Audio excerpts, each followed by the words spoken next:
evening, or whatever it is, wherever you are. That was very local radio. Before we get started today, I am just going to put a little bit of text up on the screen to tell people how to submit games. Because since I've been using Streamlabs, I haven't set all that stuff up wherever you are. And there I am looping under myself because I had YouTube open to tell me what games we were playing today. There we go. So yeah, I'm just going to put a little message up on the screen to let people know how to send stuff in if they want to, because I get a couple of questions about that every stream and I always end up having to stop to say it out loud, which is silly. So let's get that fixed.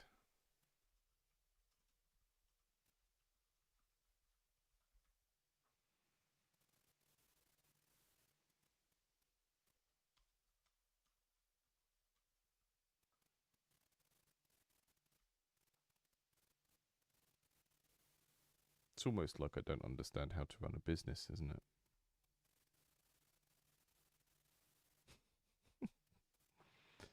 Who'd have thought? Hi, Kitten. Oh, how's it going?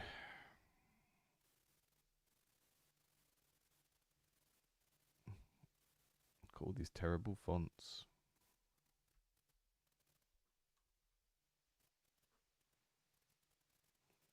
They're all pretty bad.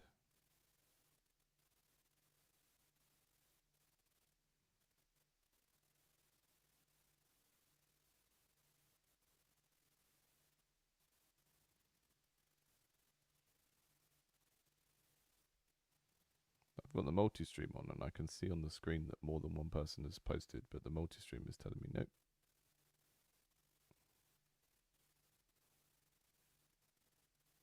It's lying to me. Hi, lawyer. Hi, Ilsage? Ilsagi?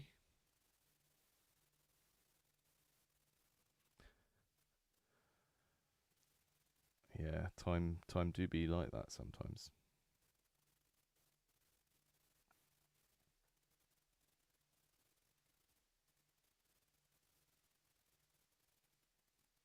There we go. I'll just pop that in the corner.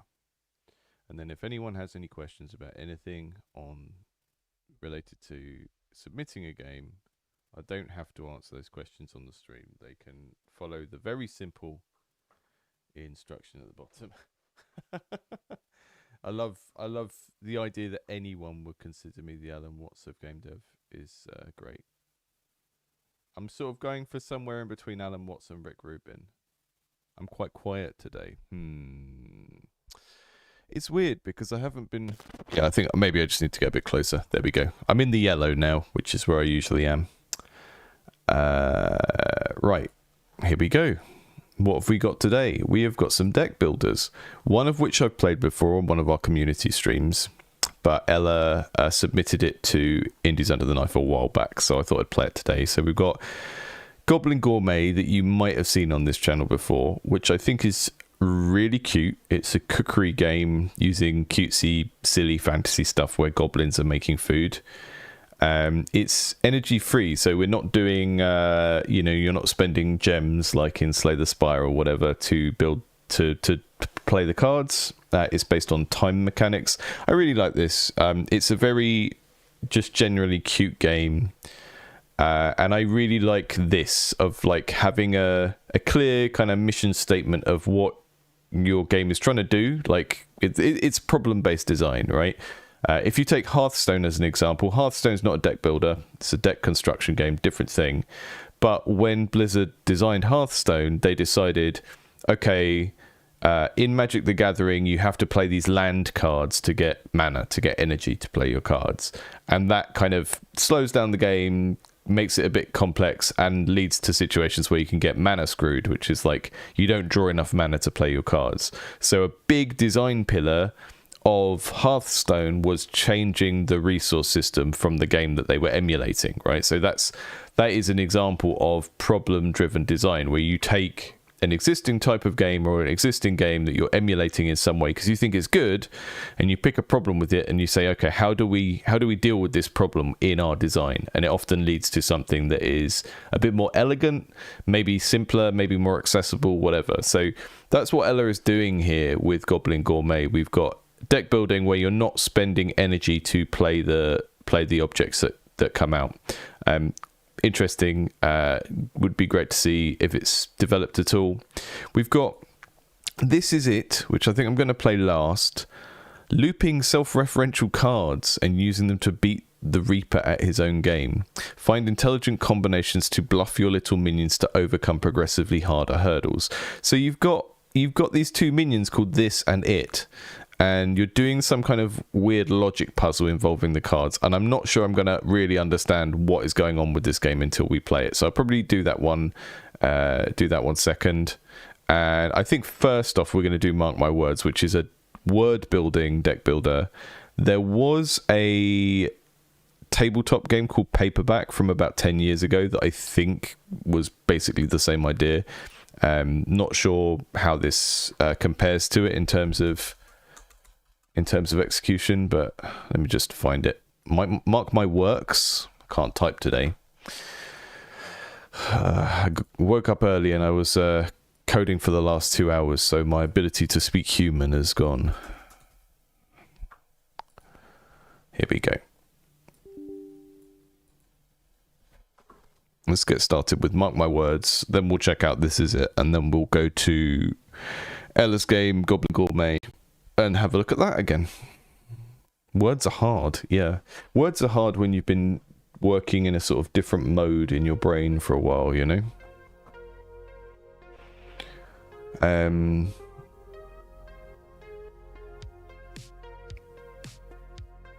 Okay. Controller users. I don't need to use a controller, we're playing a card game. Regular mode, sure.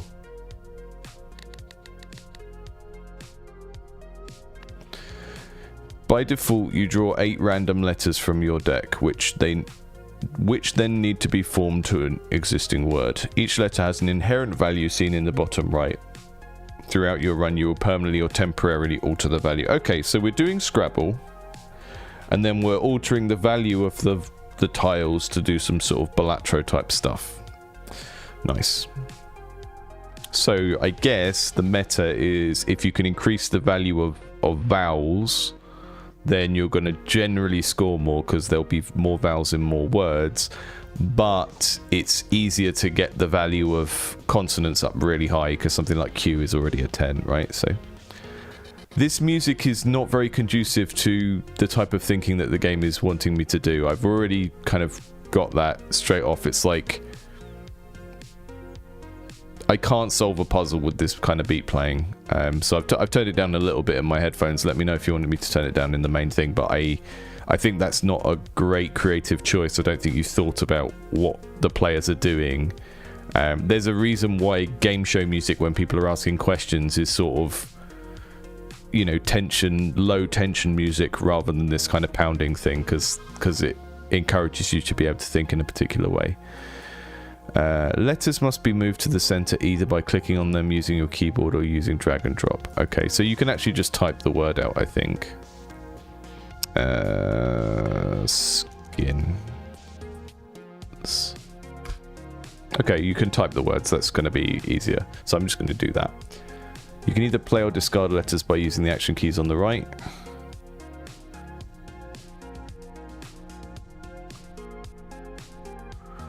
Okay, I've got to score 100 points. The word score will be displayed here. Words have a base score consisting of points times the value of each letter. Okay. There's a lot here that I think in the tutorial for a full game, I think some of this stuff could be handled as hover over rather than being told us straight out the gate like this. This is basically front-loading too much information before I need it. You know, I haven't played a word and scored some points yet, and you're telling me about glyphs. Don't need to know about glyphs. Let me play a whole match without glyphs, and then give me glyphs.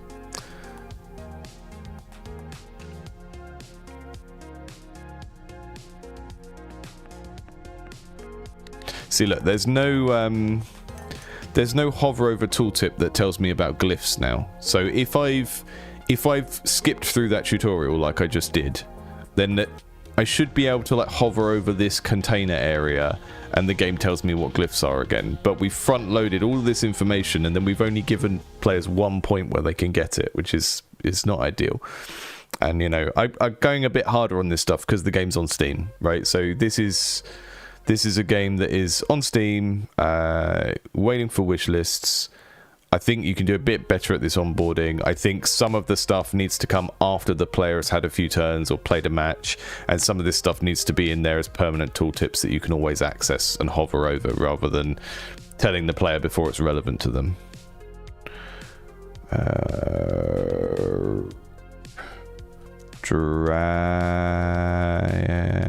Dray. Is that a word?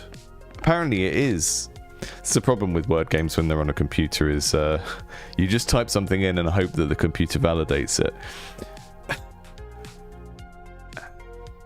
10.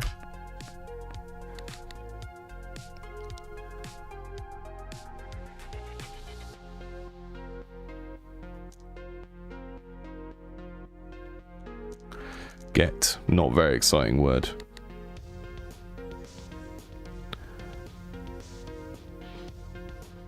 Doze.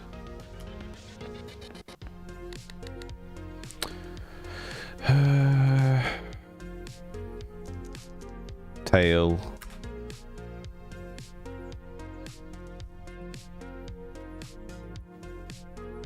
Right, so how does this energy mechanic work then? Because I've basically missed that and now I don't really... Oh, finish round. Okay, got it.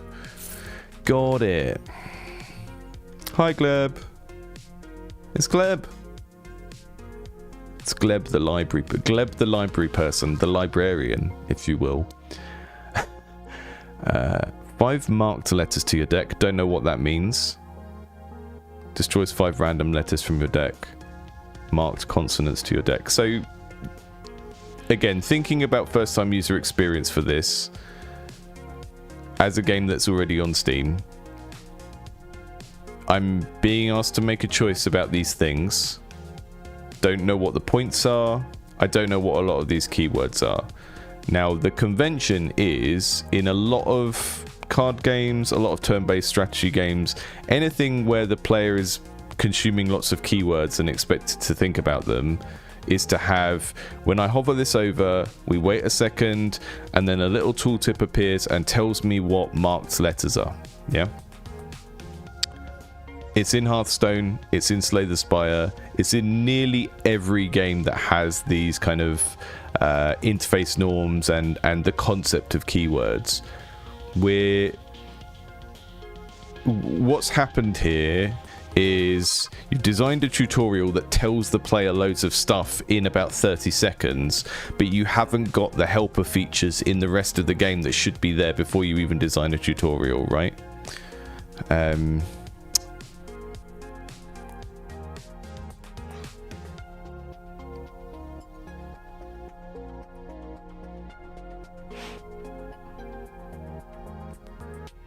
Creates a permanent copy of a letter and adds it to the hand. That's pretty neat.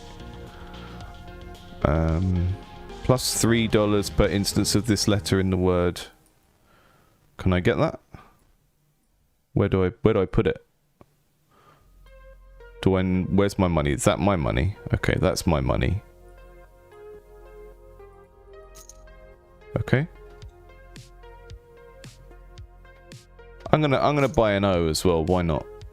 I'm going to be the O guy. That's my build.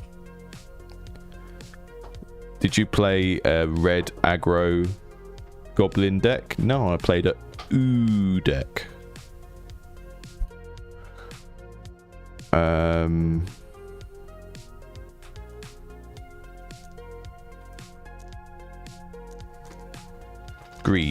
Greedy. Ooh.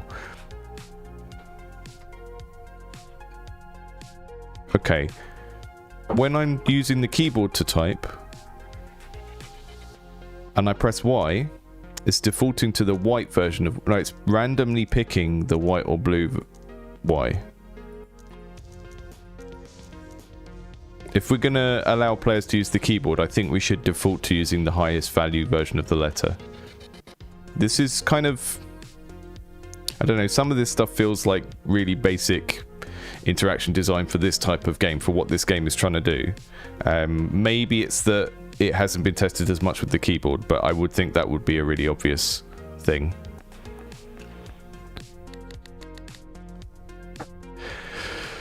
Yeah, Zuvnik, you're right. A cursor gives you so much stuff you can do. The next game I make after the platformer I'm working on, or even when I put that platformer out for like proper alpha testing and I stop working on it for a month or so and just let people play it, I am going to start making a game and it's going to be entirely mouse controlled, and I'm going to do no other forms of control just to allow myself to make a different type of game and work in a different mode, because I am so sick of managing a world with physics in it. and you know, I like board games and stuff like that, so I'd like to make something in that kind of area. Yolk.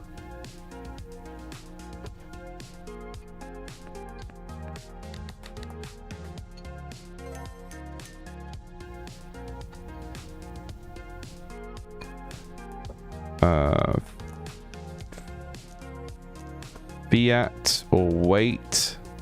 Yeah, we'll go with fiat.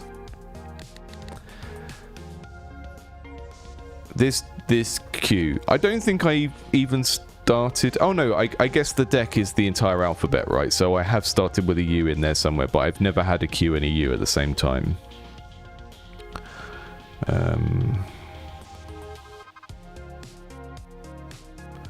Per instance of this. Okay, so I need to. I get an extra $1 if I use 2 eyes.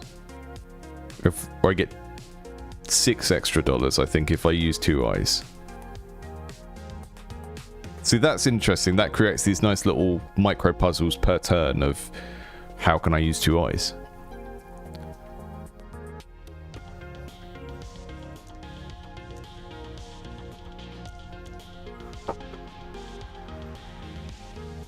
I don't know if I can.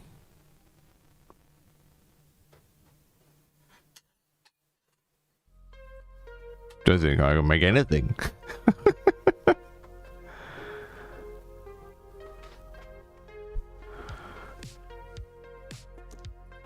Fine.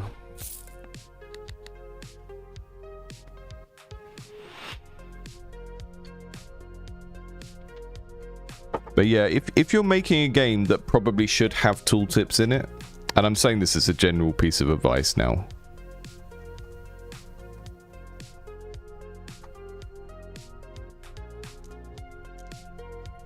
If you're making a game that should have tooltips in it, then make sure those are in before you make a tutorial or anything else, because they're like the forever tutorial. And players of a game like this, they can just hover around the screen and go, oh, what's around? Oh, what are points? There you go, there's one. There's one, current score.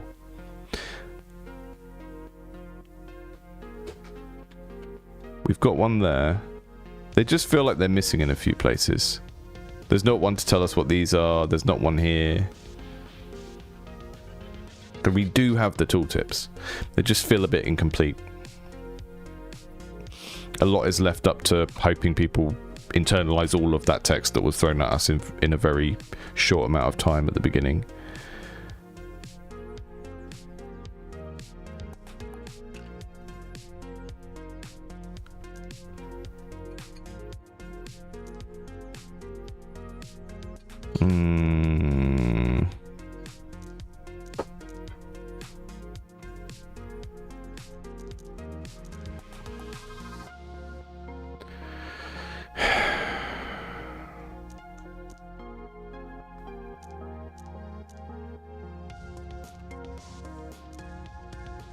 Oh, we were out of this anyway. See, that I ended up in this state in the last round.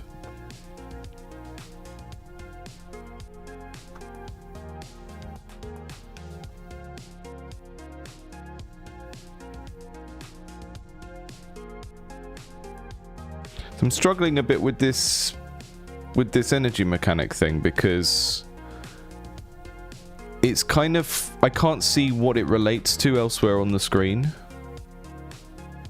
These have gone red. They were blue earlier. And then you have to finish the round, but it's just not very clear. So you sort of start focusing on the letters and working out a word, and then you spend ages thinking about it, and then you look up and it's like you can't actually play a word. Okay, I'm going to go for the energy option because now I can at least see a use case for that, because it's annoying when I run out of energy. But I can't tell when I'm running out of energy, right? 2 times value for the letter on the right. 2 times value if you have $30 or more. I'm going to get one of those. 4 multiple each letter with in even value. Can I put that on? Do I put that on a letter?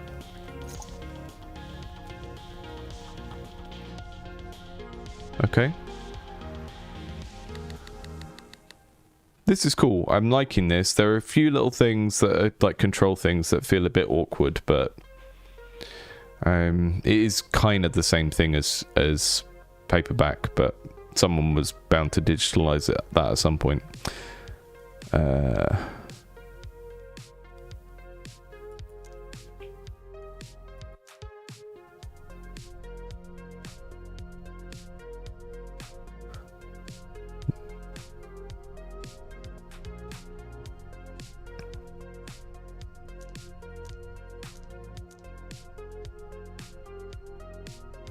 So where is this energy mechanic that I'm looking for?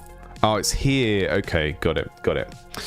I don't know why I couldn't see that. It's like right there.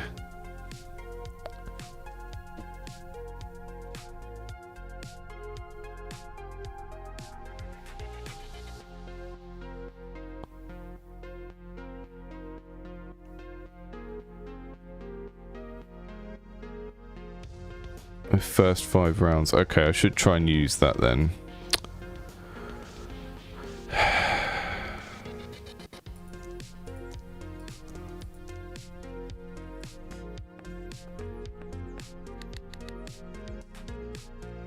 But yeah, I think, okay, I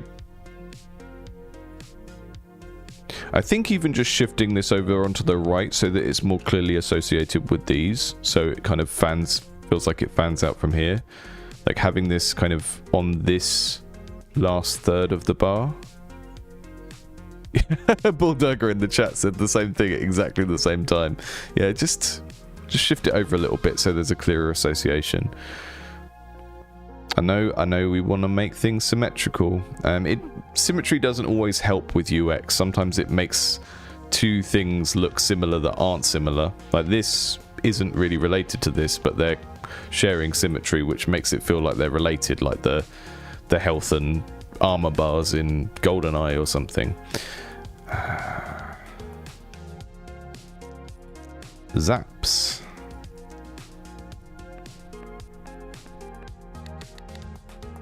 Okay, now we're cooking with letters. Or lettuce. You don't really cook lettuce though, do you?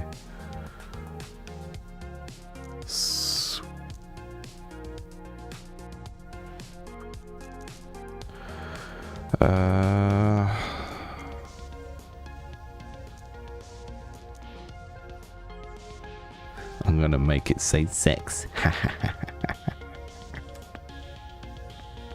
Why did that make 0? Okay.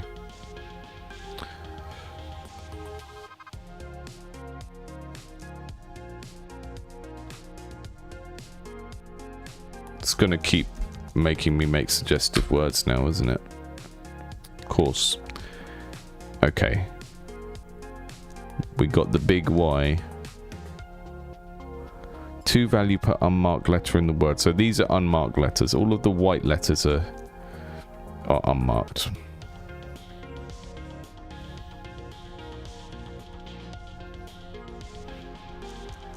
City? Is that the best I can do? Probably.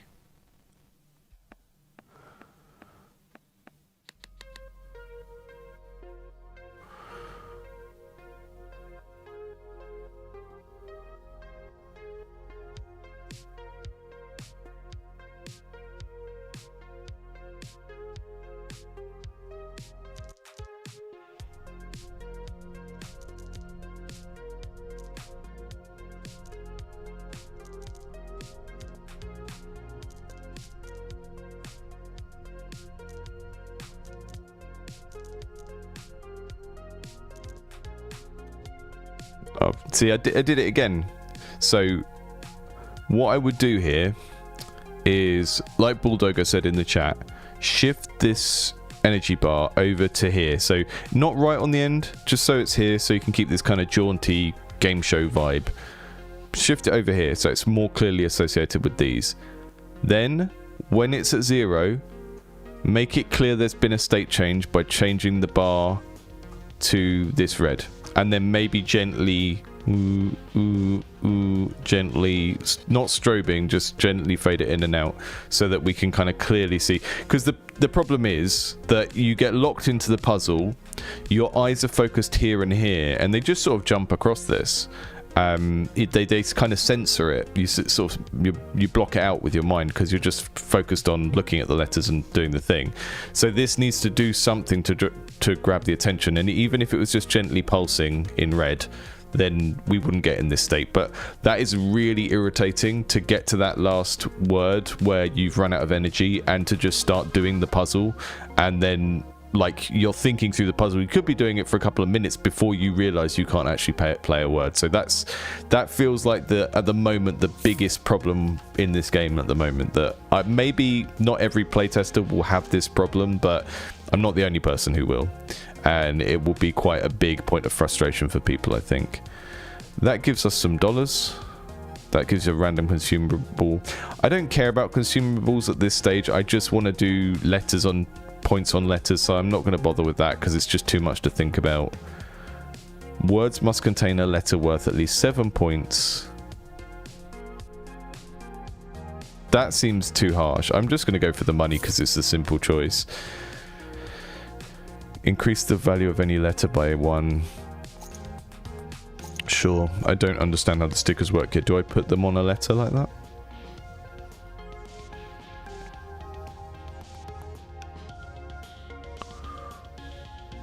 Can I...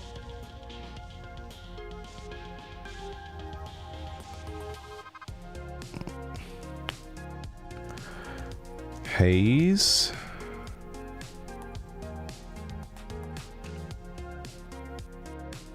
Are these just always active? I don't understand what the... how these are used.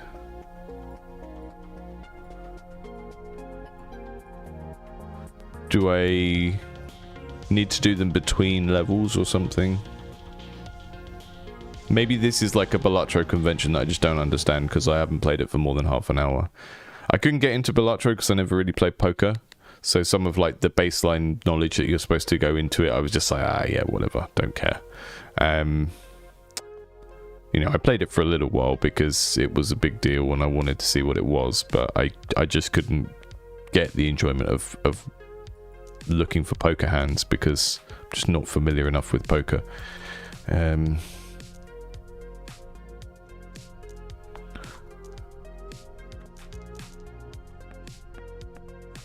Okay, the sticker is just triggering there. It looks like it was triggering.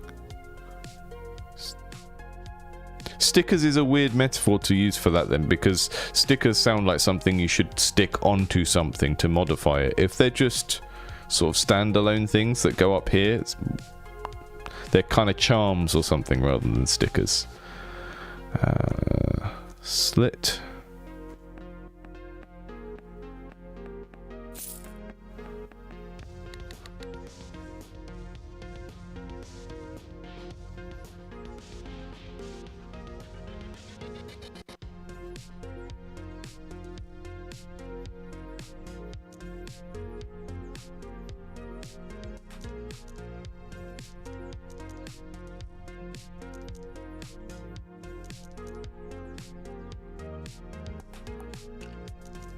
Joins.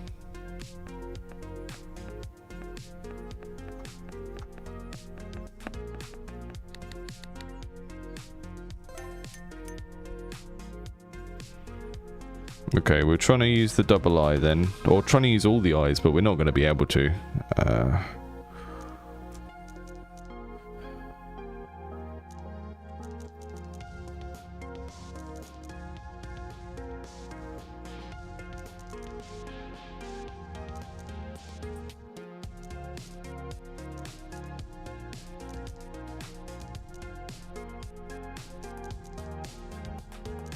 Fine. Whatever. Go with the only word I can make. Do I need to carry on playing if I've already hit the point target? Not sure. 5 random marked letters. That sounds fun. Adds a copy of this letter with no marks to your hand after each time it's scored. I'm going to keep buying stickers even though I don't understand what they do.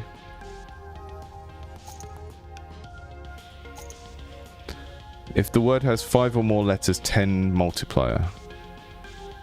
Each enhanced letter gives 2 multiplier. Okay, fine.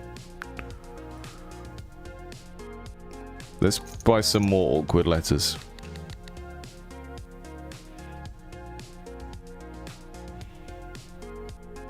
What does that do? 5 value if scored next to a vowel. Okay.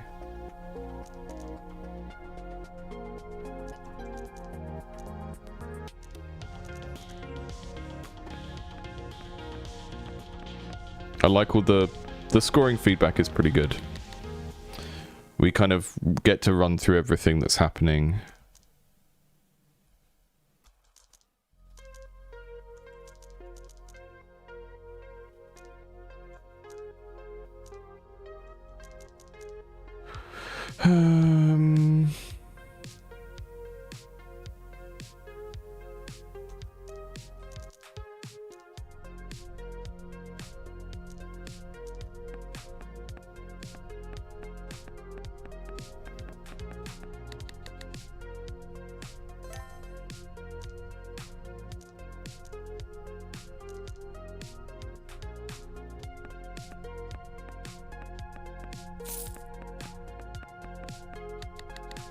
We've already scored enough points.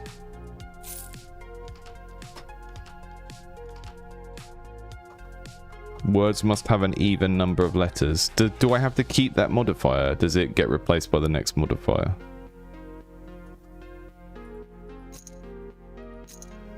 Right, now I feel like I'm at a point where I can start to pay attention to the consumables. Permanent copy of a letter adds it to the hand.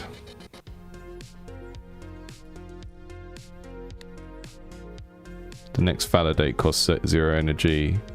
Degaz creates a copy of the last used glyph.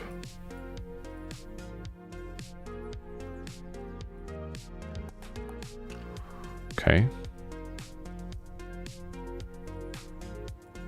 See, I told you I was going to go with the...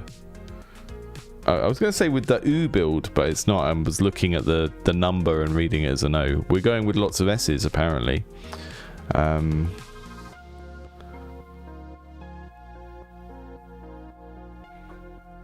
Swans. Oh. Swarms. That's an even number of letters. Well, hey. And then we get the extra mult because we've done more than 5. Okay, so we're always... Basically, we're always going for 6-letter words or 8-letter words, which we can't... Yeah, we can do, but it's just very, very unlikely.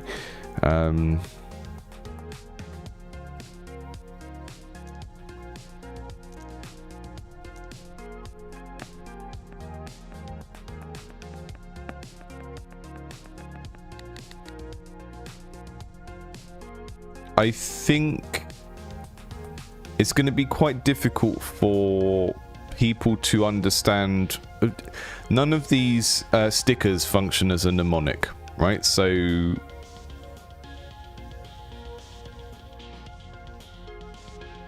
Chanterelle, multiply by 2 for each enhanced letter. Shoebill, plus 10 for more letters. What's the commonality that you know, the record is plus 2 mult? Okay, so that's plus 2 for each word played while active.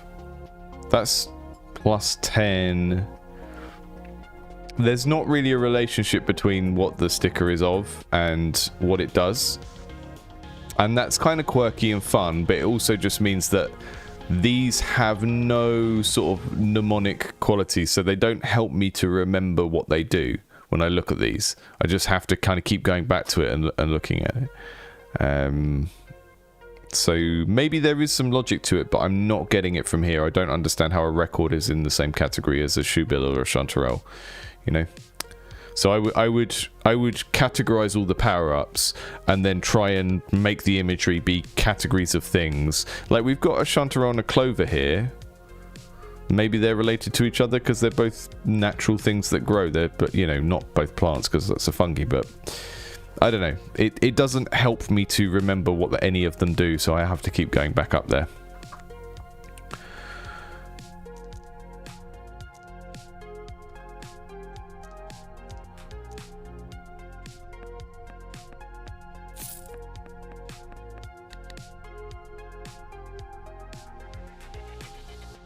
Jail.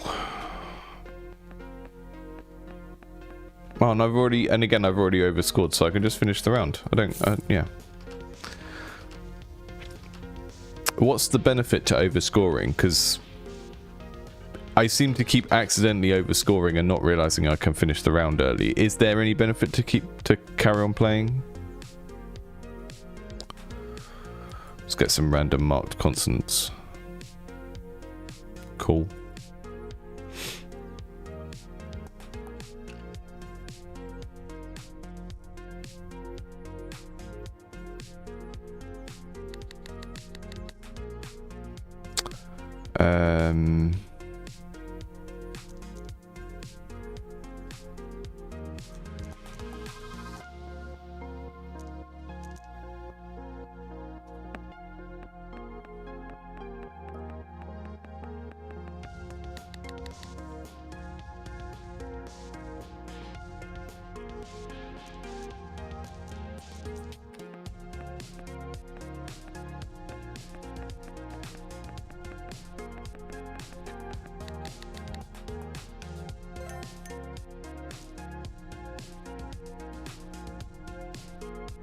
Richard, I can't tell if you're joking in the stream or if you're the developer and you do genuinely want me to start again. There won't be time because I've been playing this for half an hour already. So if you are the developer and you want to see it, you're going to have to just skip back in the video. And if you're a random person having a little joke, then haha.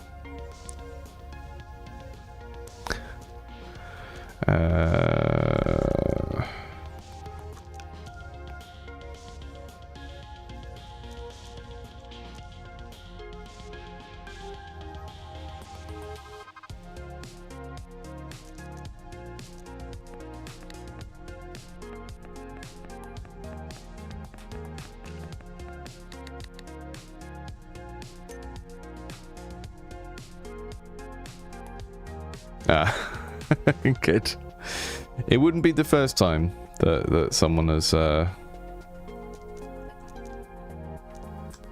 that sort of thing.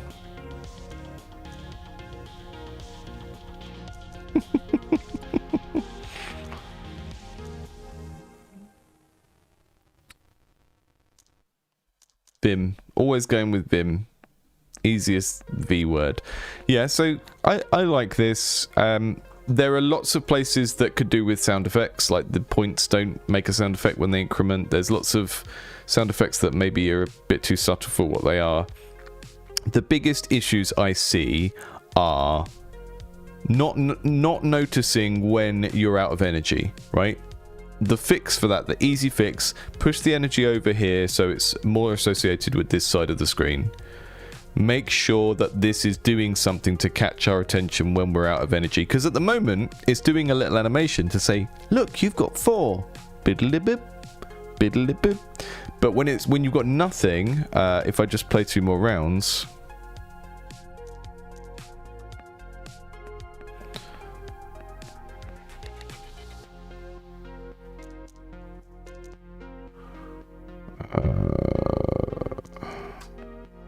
when you've got nothing, that's actually one of the more important states for that bar to let you know that it's in. So when we're in this state, when we've got nothing left, the only way we really know, okay, we can see it there if we're really paying attention. This goes red, but we need to pulse this bar or do something, because visual movement is like the cheapest way of grabbing people's attention. So if we pulse this bar and push it over here a little bit, that's going to maybe solve that problem for the majority of people who experience it, and it will be more people than me. The other problem is overscoring, where you can finish the round early and...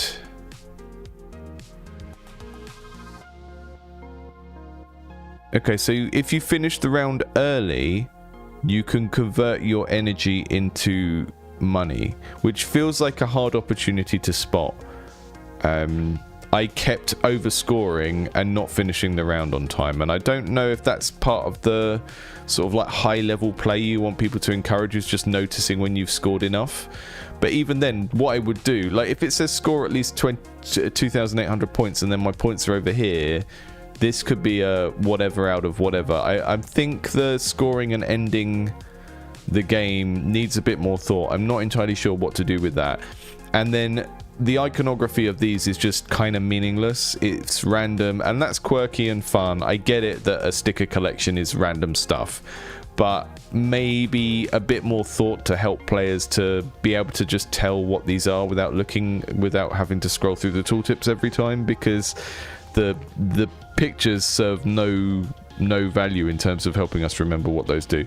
That's a neat game. There are a few little issues there, but they are not massive like show-stopping issues. That people are still going to enjoy playing that in its current state.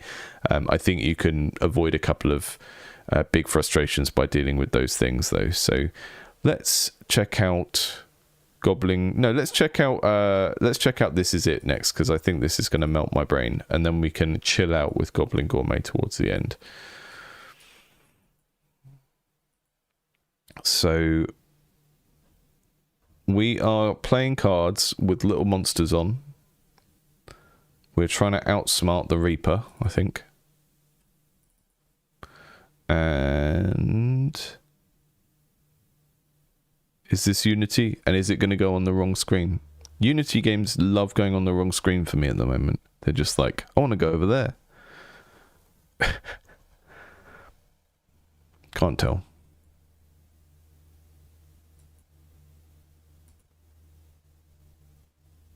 Is this it?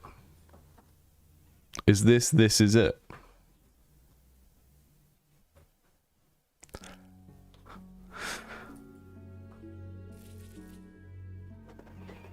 Created by Sonny Campbell and Tobias Frank. Look at that guy. Got one eye. Got no nose. Got no nose left.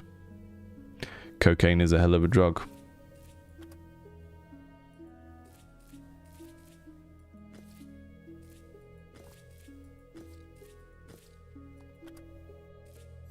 Let's start the game. He reassembles at 0 power. This gains 1 power. This channels power. Okay, I'm going to do that. Do I have a this?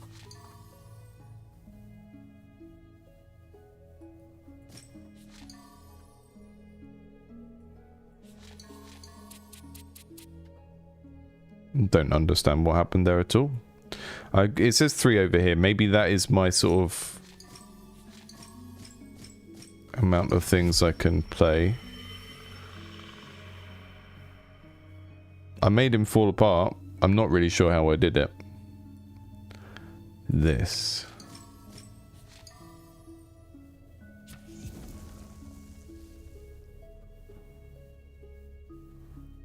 Okay.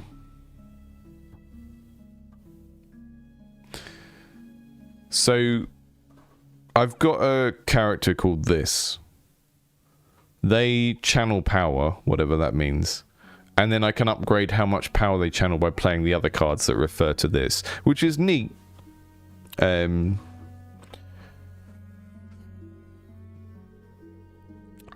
does make me wonder if the theme of the game is going for channeling power rather than attacking, and if that's just making the initial concept harder to get your head around.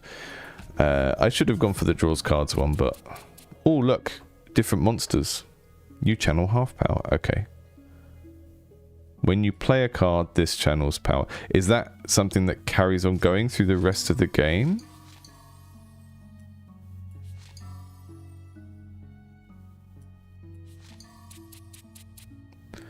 This gains 1 power.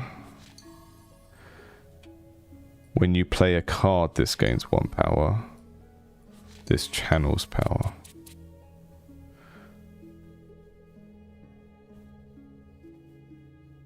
When you play a card, this gains 1 power. So the power is down here. It's a neat puzzle. I think they've tried to avoid the terminology attacking because they want it to not feel like a fight. But I feel like it's gonna just confuse people a lot because it is basically attacking, right? We're trying to bring their power down by powering up our thing and using particular combos. When this gains power, draw a card. I just want to draw... I want to build a draw deck. I want to have loads and loads of... There we go. When this gains power, draw a card. So now when I play a card, this gains power. And now if I do that, both of those things should trigger.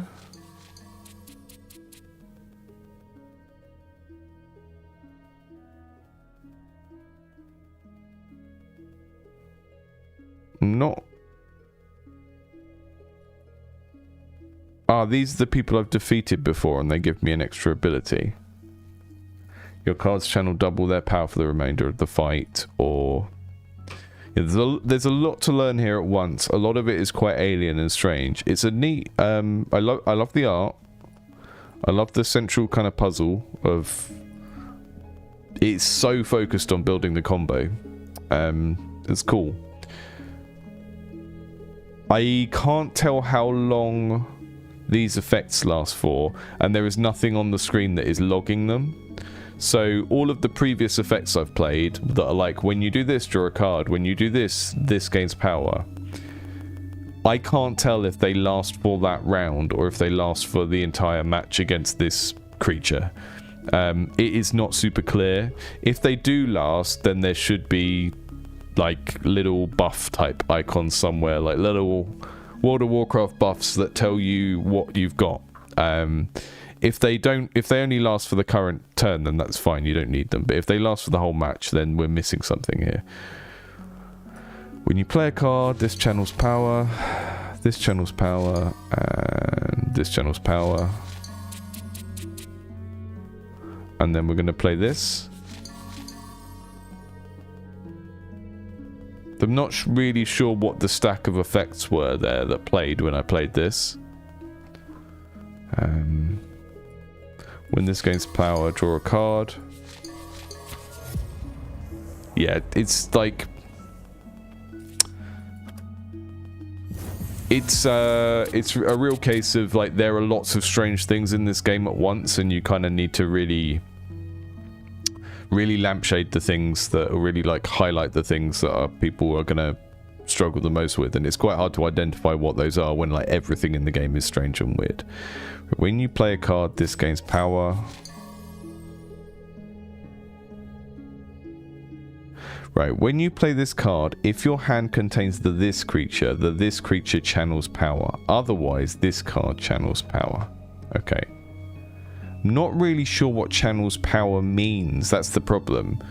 Because if it is just that this number makes this number go down, then we should just call that attack, because that's what... Because otherwise you're using the word power in two instances when it could be simplified down to something that people will understand immediately. Right, I play him, it says 2. He takes 1 off because I channel half power. Okay. When you play a card, this gains 1 power. Okay, so I can play 3 cards every turn. That's what that number is over there. And then defeat you. Okay, cool. It's neat. I like it. Drawing cards isn't that helpful. It doesn't seem like it. Draw 1 card. When you draw this, draw 1 more. I think it's mainly just because we can only play 3 each turn, so we can't... That's like our kind of major balancing thing that we can't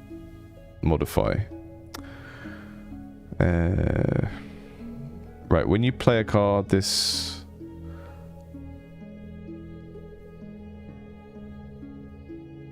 Okay, we want this to gain power at the start. We want to gain power first as much as possible and then channel it.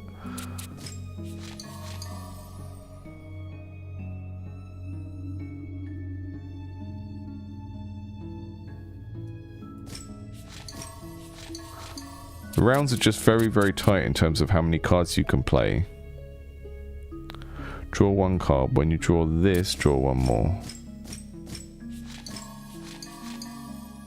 So I just can't see what effects are triggering. We're doing all of that lovely, like, the card pops up and something happens, but there's something missing in terms of letting me know what the thing is that's happening when that happens. When you play a card, this gains 1 power.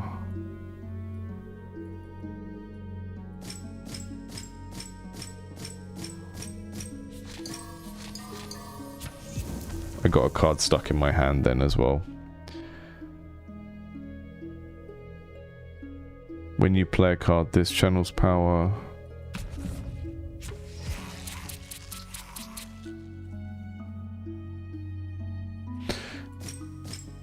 So I can't work out if that... Okay, so when I play a card, this channels power. I'm gonna now try and check whether that lasts for more than one round. So I'm gonna play some cards. Okay, now this has 6 power, so if I play a blank card, is this going to channel their 6? Yes. Okay, so you build your stack of effects throughout the entire match, but they're not recorded anywhere, which becomes a really irritating memory game. So I think what I would like to see to make this game infinitely more accessible is the stack of effects that you've built up in that match, or however long they last for, are sort of represented along here as like a little set of orbs, and you can hover over them and they get grouped.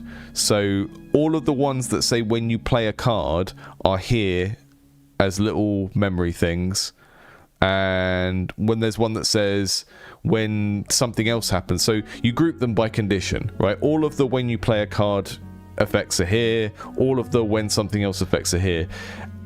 The accessibility thing of it being like a memory-based game, I think it's just going to rule so many people out. Let me just see if it's meant to be.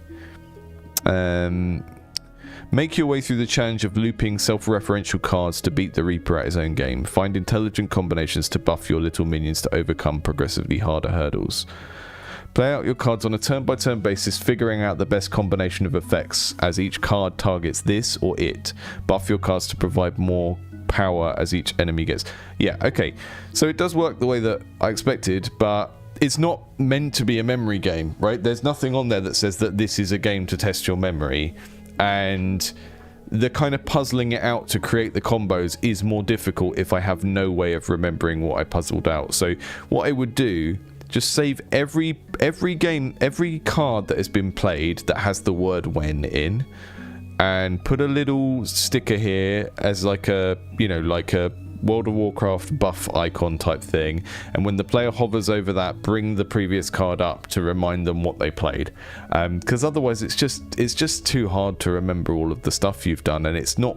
I personally don't think that's fun, and I think a lot of people are going to have the logic puzzle element of this and the kind of engine building element of this game ruined by the fact that they can't see the engine that they've built.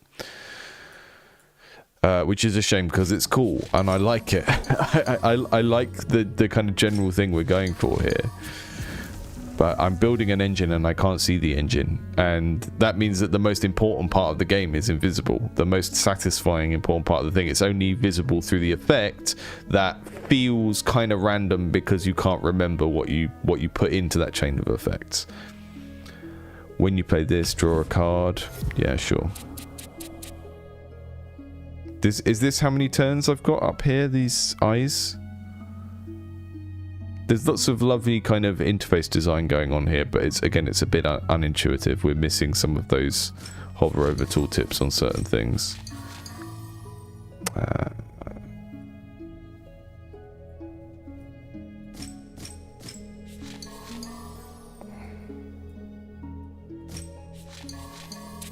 Hey Shrey. Draw one card when you draw this. No. We need to go for the power stuff because this is... well, this round we just don't... We're not doing as much damage.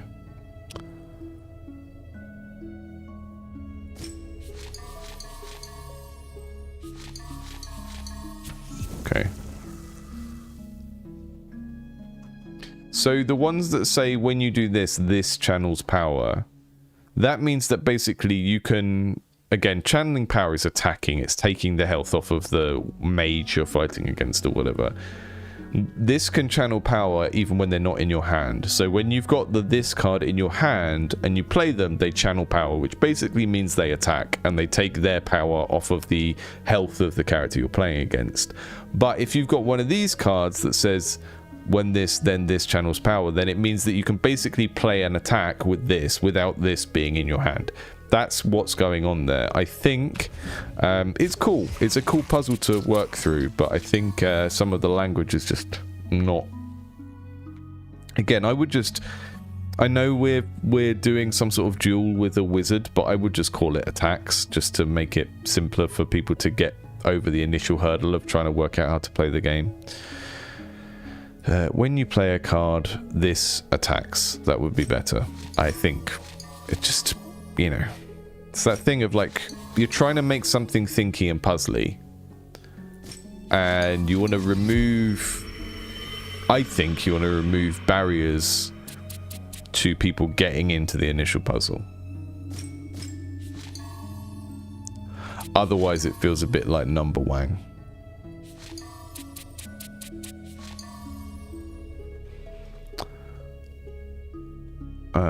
When you play a card, this channels power. Okay. When you play a card, this gains 1 power. I don't think I'm going to do it. No, I didn't. We didn't get to the point where we had it yet.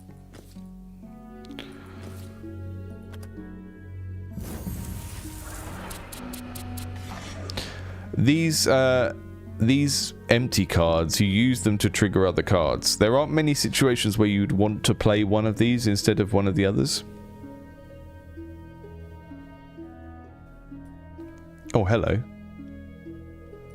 -1 cast per turn. Okay, so I can only play 2 per turn against this guy.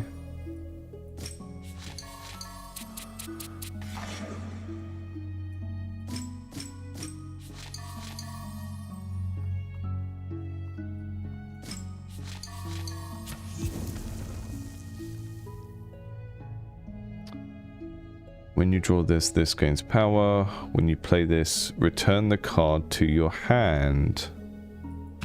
Haven't had that before, so I'm just going to go with it anyway, even if I don't think it's the best choice. Just try the new toys out.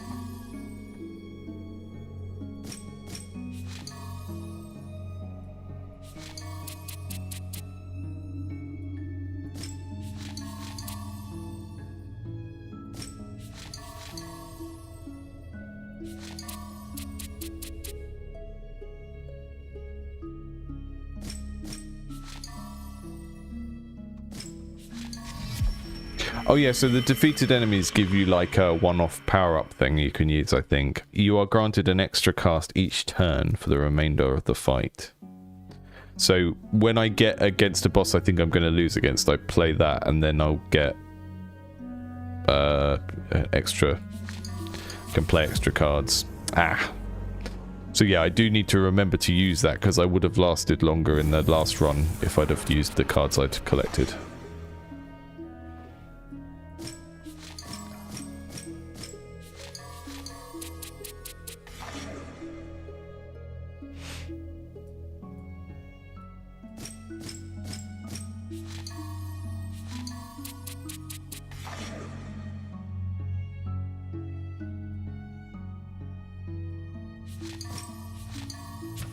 There we go.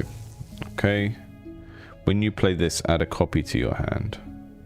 Does that mean we get more in our deck for the rest of that turn because they go into discard and then back around? I guess so. When you play a card, this channels power. Gains power. And just play this. That was a good start.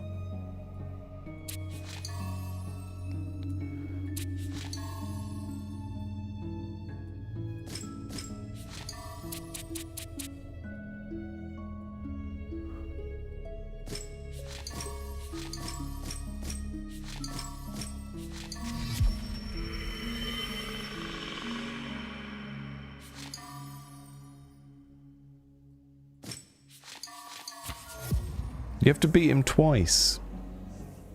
He's a meanie. I hate it when I'm trying to beat up a skeleton and then they reassemble. Yeah, I read the rule text for him and I just hadn't really taken on board like what the implication of that was.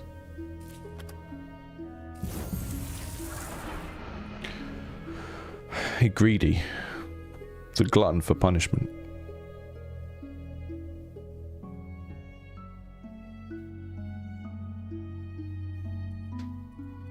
I think the game is stuck. Okay, let's give it another go.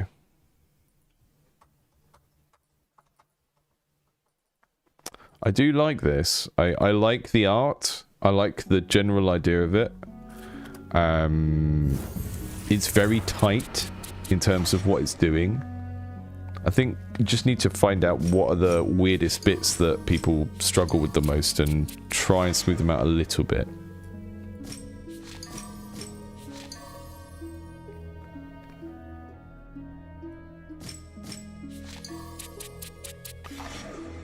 Gain 1 power. Yes, we did it. Okay. When you play this, draw a card. Let's go for that. I guess maybe it is good to have the options. Especially with this guy stealing our turns. Meanie.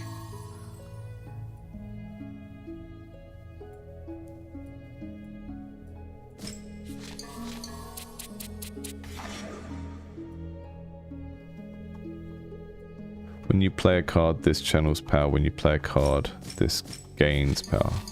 Let's do that and that. Okay.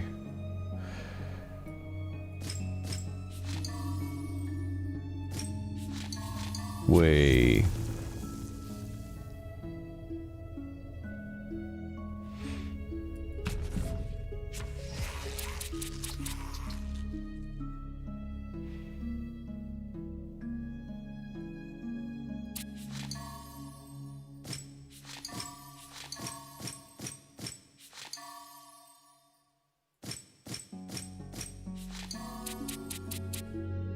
I've only got 2 left.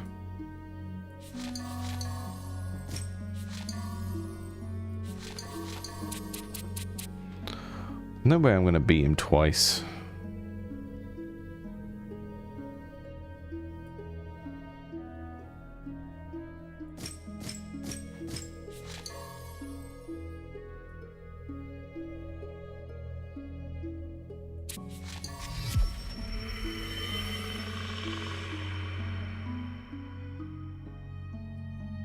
Why you got so much health?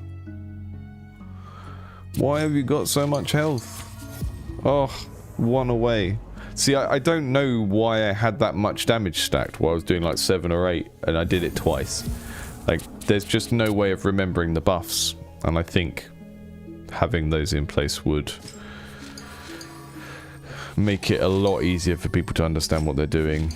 Because it's like, even when I'm doing well, I don't really understand why I did well. And that's a bit of a bummer. It's like a anticlimactic to win something and not really understand why you won.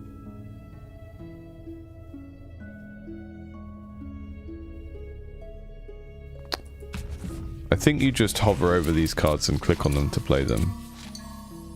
Yeah, oh yeah, you play it into the middle. Okay, so I'm going to use that now. Your cards channel double their power for the remainder of the fight. Okay. There we go. So we want to do...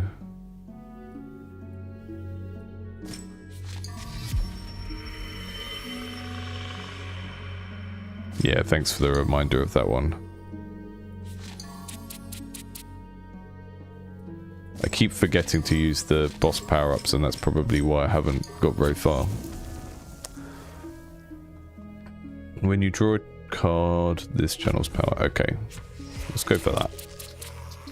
So what does he do? You are immediately granted an extra turn. Okay. We're probably going to need to use that. The skeleton seems like the hardest one to beat. Certainly the one that I've lost against more times.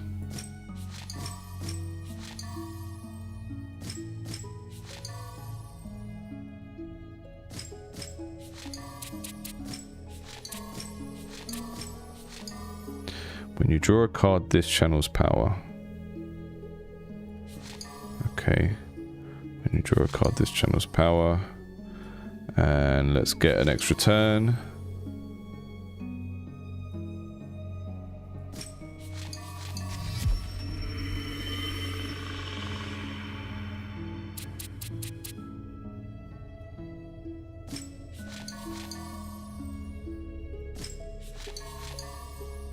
There we go. Squally is in the process of making a deck builder. I think it's hard to say. I think I'd have to know what your deck builder is trying to do. This one is really, really tightly focused around a specific thing. I think one of the biggest problems, and I with today's stream, I deliberately picked 3 deck builders from the stack that looked like they were going to be pretty decent. You know, they looked quite polished, decent concept art and everything like that. And I think one of the biggest problems I see with card games is developers just think, oh, it's a card game, it's simple, I don't have to do much. And then a lot of the basic interactions of like interacting with the objects in the game don't feel nice. This has a very nice game feel for interacting with the cards, which I think is like the baseline thing. Like the rules of the deck builder, you should work out on paper. Make a paper prototype or use Tabletop Simulator. It can be quicker to iterate on Tabletop Simulator than it can be for like printing things out and writing things out on cards. The actual gameplay of the deck builder you should work out as a card game, because you're making a card game and you can design it a lot quicker without coding it. And then when it comes to actually building and coding the thing, you need to make sure that you have the tactility of cards and they move around and all of that stuff. Otherwise you're just losing the benefit of putting cards into a game, which is the fact that they're like a familiar thing that people are used to playing with in the real world. When you play this, draw a card. We're gonna try and stack stuff to do with drawing here, because like all of that, see, like the cards splay out a little bit when you hover over them, the card comes forward, all of that tactility you really do need in a digital card game. Otherwise they're not cards, they're rectangles, right? So cards are a thing from the real world. People recognize, they understand. When you put cards in a game, people come with a set of understandings of like, oh, they come out of a deck, and that means they're random, and all of this stuff is there because people understand what cards are. But that only works if these feel like cards and not rectangles with some stuff on, which I've played too many games where the cards were rectangles with stuff on. Yes, exactly. The game feel of interacting with the cards. The cards are the interface, right? Whatever type of game you're making, interacting with the interface should feel like a pleasurable thing in its own right. And if you can't get that right, then you're making the wrong sort of game for your skill set.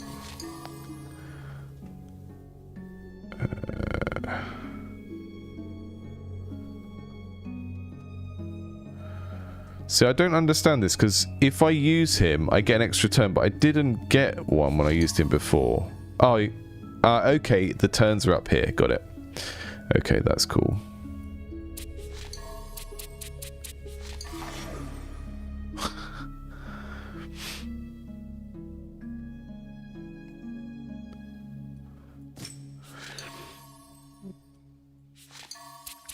Bulldogger's Nightmare game got uploaded. This is the opposite of a dream game. The nightmare game. It's when you make your dream game and someone else steals it in a nightmare. When you play this, gain 1 cast. Ooh, that's good. That's like a whole free move. That's free real estate. When you play a card, this gains 1 power. When you play this, gain a cast.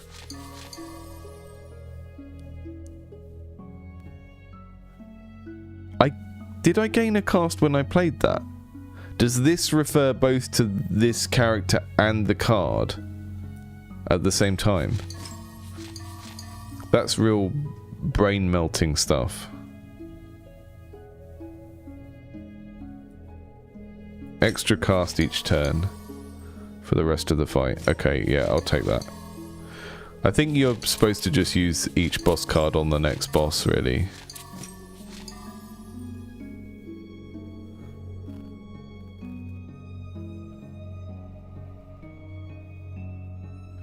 When you draw a card, this channels power. When you play this, draw a card. Oh, beat him.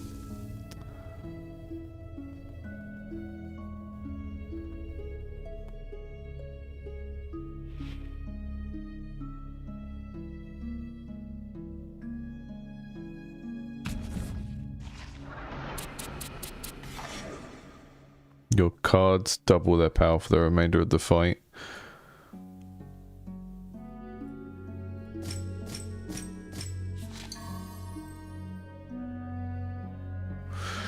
Yeah, I mean, the enemies don't really do any... They don't... Bulldogger said they tell you their strategy. Like, this is kind of like a passive effect they're having on you, and all you're trying to do is beat that score, so it's kind of like a trick-taking game. They don't do anything. They're not like doing a counter attack or something after each round. That you're just trying to get that number down, and then they have a big global modifier they do. So I think what's happening is that as we go through the bosses, I'll fight each boss again and again, and their kind of power to beat just goes up, but their passive thing that they do is the same each time you see them. When you play a card, this gains 1 power. Oh, that was easy. When you play this, gain 1 cast. I'm going to keep going for the extra casts because that's really, really powerful. When this gains power, draw a card. This gains power. So when you play this, draw a card. Okay, so this does have a double meaning. When you play this card or you play this creature, draw a card. That's really fun. That's very silly. I love it. Extra cast each turn. We need that. Draw a card. When you play a card, this channels power. When you play this, gain a cast. Okay. And when you play this, gain a cast. Okay, I get it now. Can you see how long it's taken? It's taken like 20 minutes to get to the point where I've clocked that this means both the creature and the card that has the word this on at the same time. That's great. It's great. It's like I was saying, if you kind of smooth off some of the other bits, like I think the concept of gaining power versus channeling power is a little bit of a strange concept, and that sort of draws your attention away from the thing you're actually supposed to be working out. So you kind of got to work out where to smooth the edges off this puzzle. I'm going to play this, and that's going to make me draw loads of cards now, I think. No. Okay. It's when I draw this. I can't remember.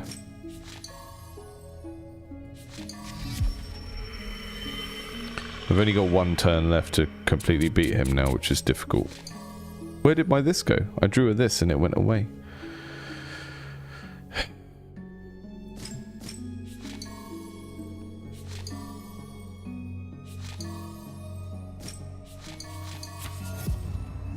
Too hard.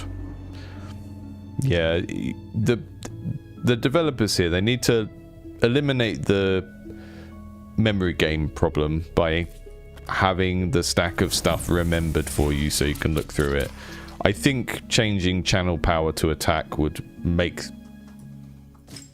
the most kind of like conceptually getting the understanding that this and this are 2 different things, and the word this triggers both of them. That's really cool. But if people are trying to get their head around channeling power versus gaining power, then they're not going to be able to focus on that thing. Okay, Skelly Boy beaten. I'm going to see how many thises I can put in my deck, and then get things that draw when trigger when you draw them. I'm going to use him for my extra turn. Gain power, channel power, and boop. When you play a card, this channels power.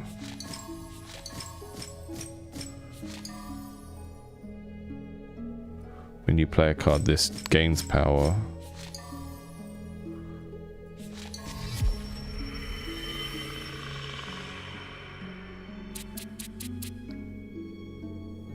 He's a cheeky skelly.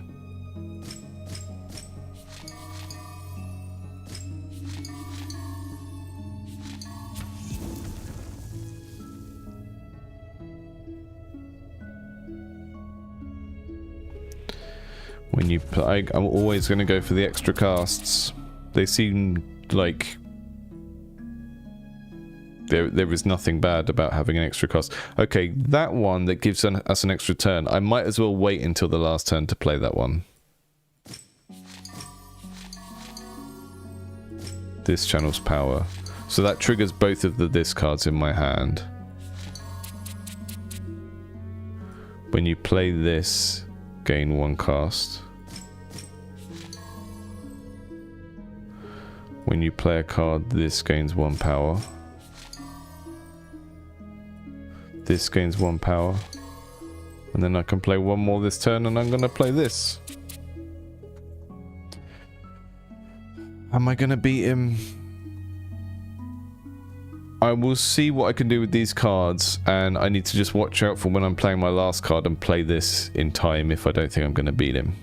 Okay, so when you play this, gain extra casts. When you play a card, this channels power. I think we're going to do it. This gains power. That's going to trigger that. Yep. Cool. So in terms of, someone else asked about game feel, I think, you know, if we were going down the route of making it so that the cards are actually attacking the wizard, which would make things a lot clearer, then whenever something channels power, what I would do is, at the moment, the thing channels power and we can see it triggers and we can see that the wizard's thing goes down. I would have some sort of like fireballs or something that ping up and hit the wizard's orb to make it go down, because you can sort of see that 2 things are happening, but there's nothing in terms of like animation to bridge the gap to help you understand that thing A is the thing causing thing B. So it's like, you know, in game and app design, you have this concept of UX, which is like, what is the user experience of interacting with the thing? And sometimes things that we see as world fiction, like a wizard casting a fireball, can be UX, right? Because it's like a thing happens over here and it affects the thing over here. There's nothing happening in the middle to make it clear that that thing is the cause of that effect.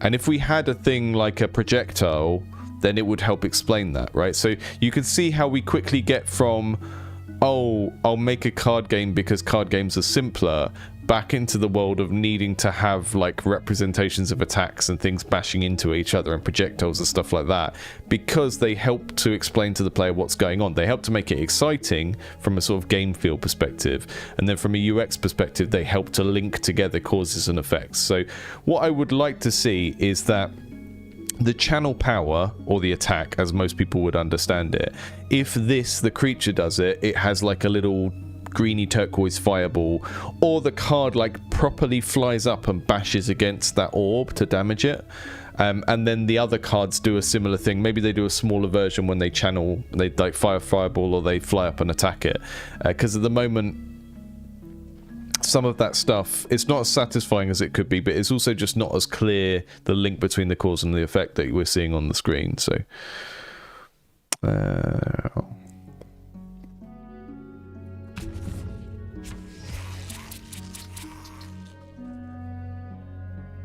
okay, so when I've got the skeleton card, I save it to the end, and we'll go for the channeling double power. We'll put that in from the beginning. That's good to play at the beginning because you get more benefit from it that way.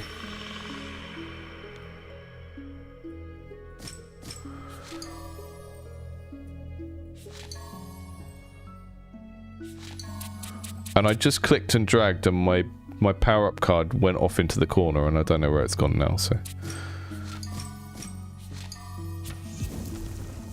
But this again, this is why I talked about this in my demo video last week. This is why you should have a free playtesting thing on itch or somewhere before you even consider your game a commercial game. Because this look how polished this is. Like, look how nice this game looks in terms of the art and stuff. This is still not in a state where the developers are happy to ask people to pay for it. And that's just good game design. You need to make sure that all of the major problems are ironed out before you start taking the thing to market. I've just lost a power-up. I used my wizard, and then my other wizard was there, and I clicked and dragged a card, and the other one went off into the corner. So there's a bug there, and I don't know if that means I've got a power-up over here that I've now just lost access to.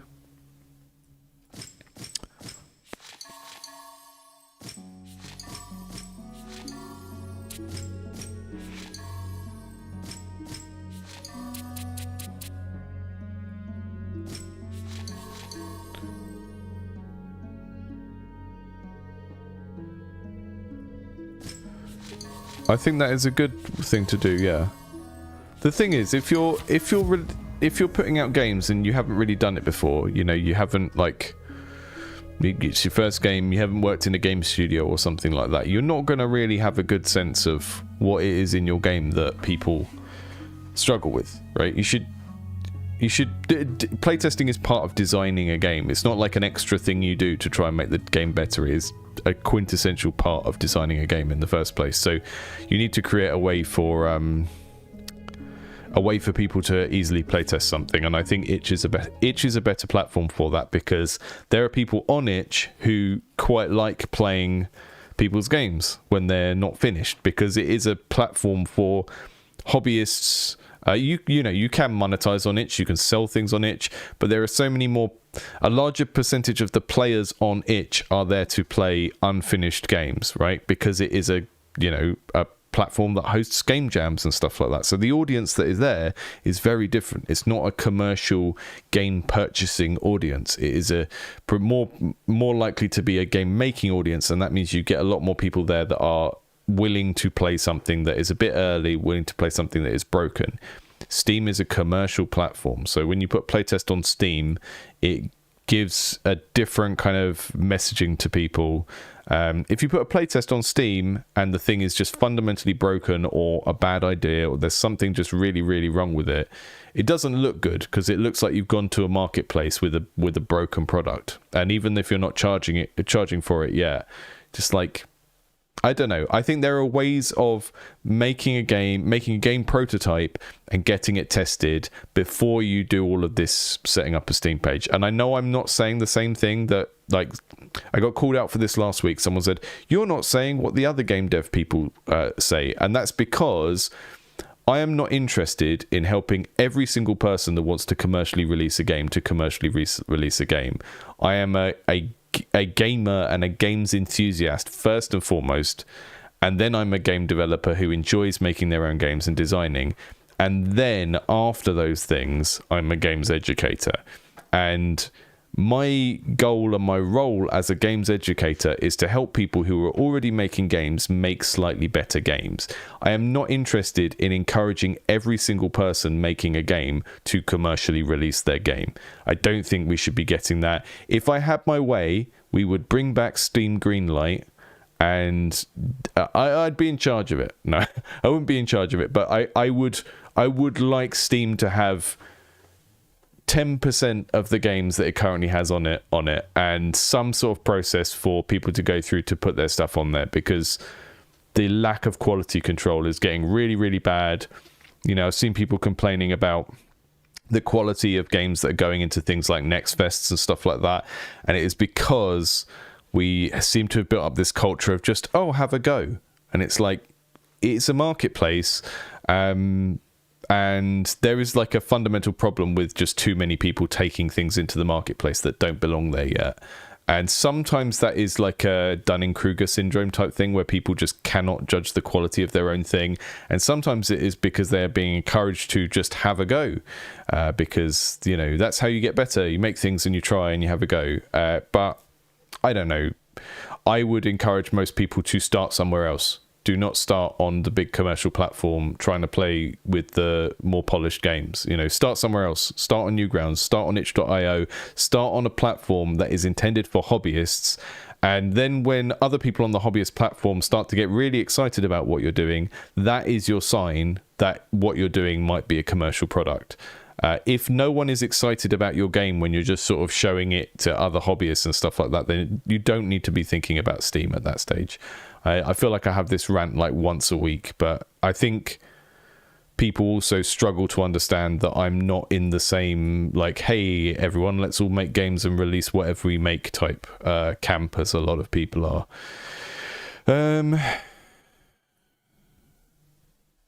Okay, Goblin Gourmet. Can we play it on the browser? Last sort of 20 minutes.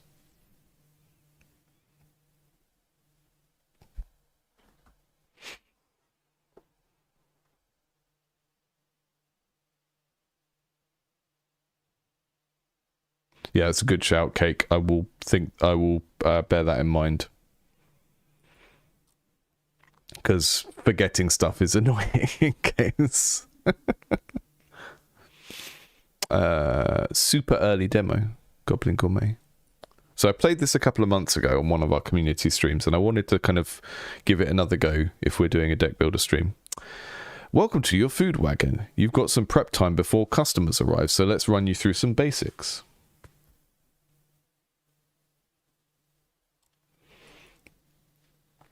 Let's get you some cards and a section so we can get some loaf baking, but first we need some flour. So we're going to put a goblin here. Oh no, we need to put the tool down first. Then we put the goblin in. And then the goblin is in that position working that tool. And then we give him some junk and some more junk and he makes flour. We put that tool there. So Ella's working on a couple of games that I see in our Discord all the time, and I really like the way that I just really like this art style, this kind of minimalist. There's a lot of attention to detail in terms of how different things are rendered. Like the stuff that is a card or an interface has these very like specific lines and everything, and then the stuff that's in the background doesn't have the outlines and stuff. So there's just a lot of thought that's gone into the art style. Even though it looks very, very simple, I feel like there's a lot of thought gone into all of that.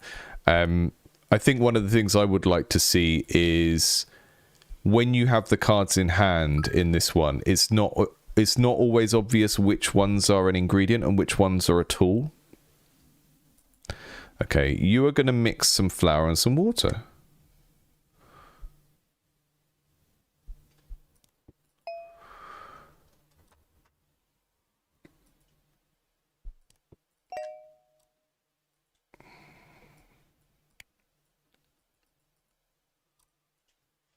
Oh, I took him off there.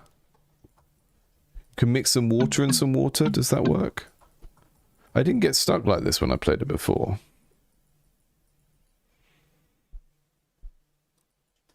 Okay, discard is like end turn.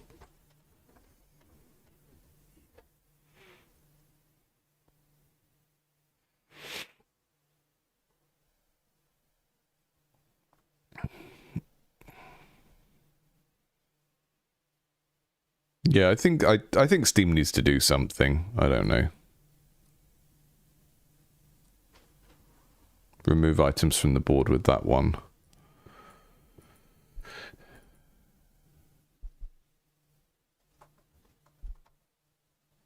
Scrounge. Okay, that's so I'm going to pack up that one. And then I'm going to put scrounge down. Again, so this is like the same imagery as the junk. The junk is an ingredient. And this is a activity. So it's got it down here. This hammer and this bowl. And that means that he's a worker, I think. Makes not raw. I think one of the things I would like to see is there's like a color border based on which category it is, just to make it a bit clearer. So this could be a grey one, right? If it's a tool that goes on here that is then used by someone. I think that's the end of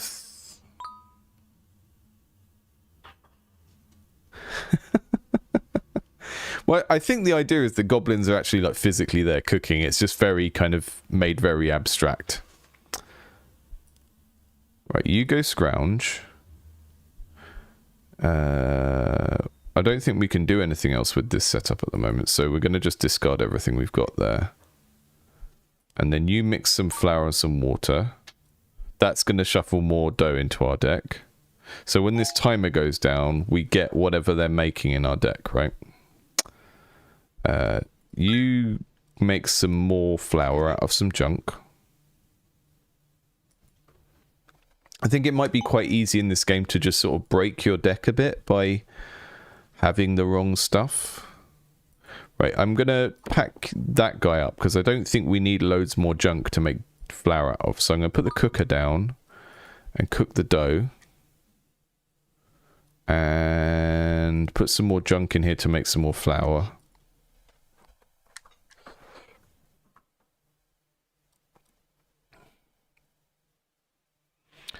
Dutch Daniel in the chat said, yeah, we can't see all of the card. We're hiding the category, which I think the category is quite important because it's like the top level thing you can do with the card. I would bring them up, like say, we could maybe have a bit of a like fake 3D thing here if we moved this up a little bit, and then if we made the customer larger.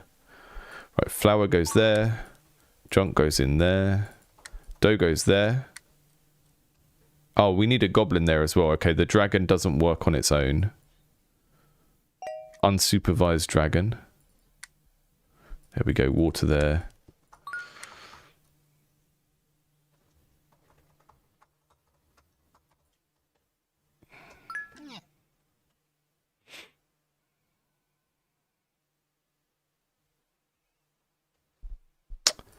I mean, the other thing, someone you said something about, you know, people's advice on what to do with Steam pages. One of the things I've been thinking about a lot recently is just, is that kind of stuff. And I don't really consider what I do on this channel to be advice. What I do is I try and explain like game development or game design concepts, and then ultimately you still need to make your own decisions and like come to your own conclusions about what you're going to do.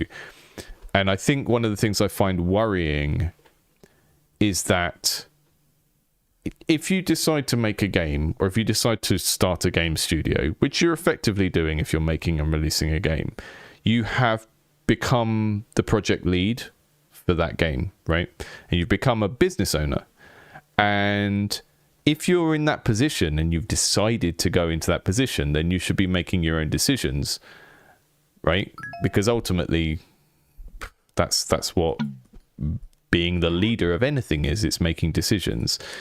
And the way that a lot of YouTube content is approached as this person is giving me advice, and, you know, does this person give good or bad advice? It's like, I don't know. I think there are professionals out there from various different backgrounds, whether they're an indie developer, whether they are someone who has worked as a designer or a programmer and then is giving advice on that particular thing. And you need to take all of it with a pinch of salt, whether it comes from me, whether it comes from like anyone else. I could list off names, and whether it's framed as advice or not, if you've decided to be the leader of something, if you've decided to start a studio or be the creative lead on your own project, which you are by de facto if you are making a game on your own, if you've decided to take that position, then you need to have a little bit more of kind of a leadership attitude to what you're doing, which is basically, I will take in perspectives that other people have. You know, I will see these professionals and I will go, okay, you know, that's someone whose perspective I respect and stuff like that, but not necessarily treat it like you're at school, you know, and someone is telling you exactly what to do, because that's not really like the type of engagement I would expect people to be having with someone when they've like started a business or they've decided to become a leader of something. Just like waiting for someone to feed them information and then go, okay, yeah, that's what I should do. It's like, I do mentorship. I do a few mentees every month. I only have a few, and most of the time everyone is like working on their project. They've got a really good game, they've got a good idea, and the thing they most need help with is coaching to think like their own boss, and to realize that, like, okay, if you take anything you need to do in a games business, whether it's like, yeah, let's take marketing as an example, like reaching out to creators and stuff like that, the most important thing you do is you have a strategy and you have a rationale, and you stick to it for long enough to see if it works, and then if it doesn't work, you change it. But you still need to kind of take on that responsibility for yourself of like, okay, I've decided to do this thing. I've decided to like become a one-person business doing a thing. In order to do that, I need to take every piece of advice I get with a pinch of salt, and like recognize that it all comes from like different people with different perspectives and stuff like that. You know, like, I don't watch loads of game dev content. I watch people that I find personally interesting and look up to, like Tim Kaine and stuff like that. And even then, I don't agree with everything Tim Kaine says, but I'm not watching him hoping that he'll solve a problem for me, you know. And that's one of the reasons why I'm not going to be doing as much stuff about businessy stuff. Like even the last video, like what you should do to make your demo better, I'm just not going to do it for a little while, because it attracts an audience of people who are like, tell me what to do with my business that I decided to start. And it's like, yeah, I mean, it's just kind of a weird flex type thing, you know. It's like you decided to become the leader of something. You've decided to do this thing on your own. You want to do this thing on your own, and now you want other people to tell you what to do. And I don't know. It's just weird to me.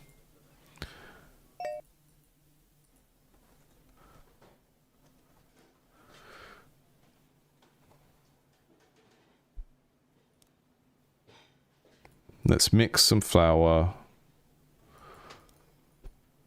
It's very difficult to work out which things in this that you need out on the table at any given time. Very, very difficult. Okay, flour and water there. Can we make hot water? Probably not. No one wants to order hot water at a restaurant.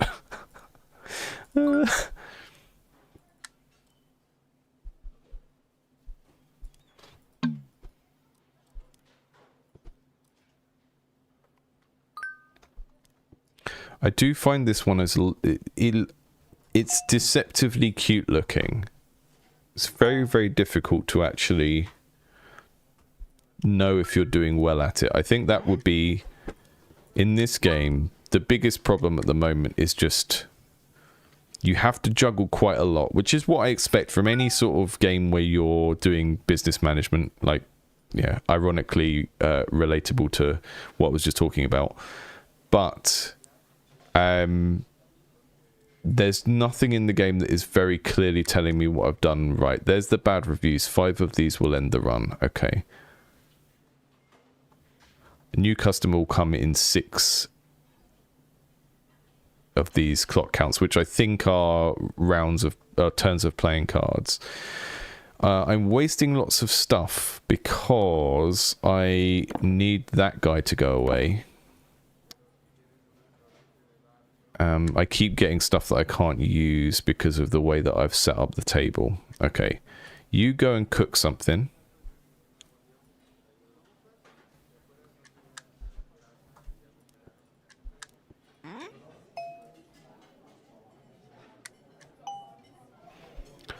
You have a loaf. And some water. And some more water. And some more water. Was that helpful? Probably not. Have another loaf and now go away? Yes. Excellent. One happy customer.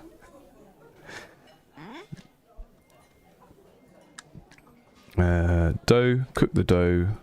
Put the water in the mixer. Okay, so you can serve them water to keep them happy in the time being. So there's a usage for the water that you haven't... that you're not using to cook with. That's cool. Have some water. Everyone have some water. We've got... Tap water is on sale today. Tap water is going cheap.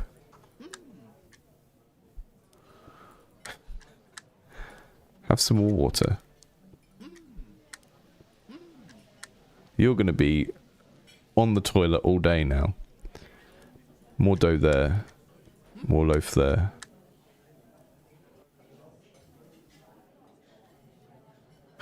Coal. Salt. Needs more salt in it.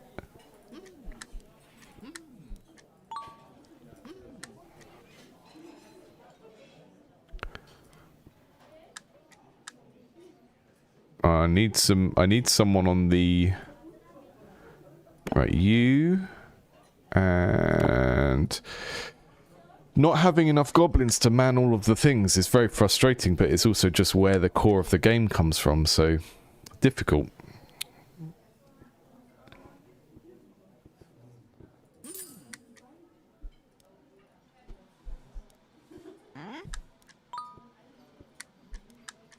Make icy water. Don't know how helpful it is to have icy water right now.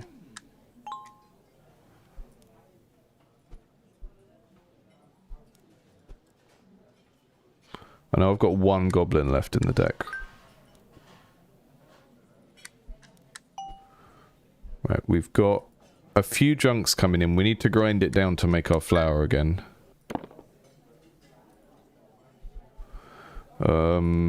Junk in there.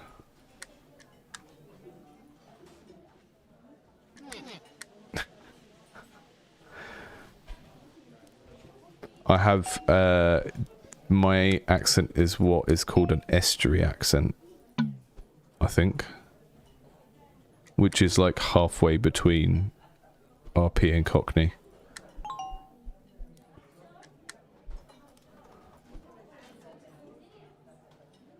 Right, we've got lots of water coming in. Okay.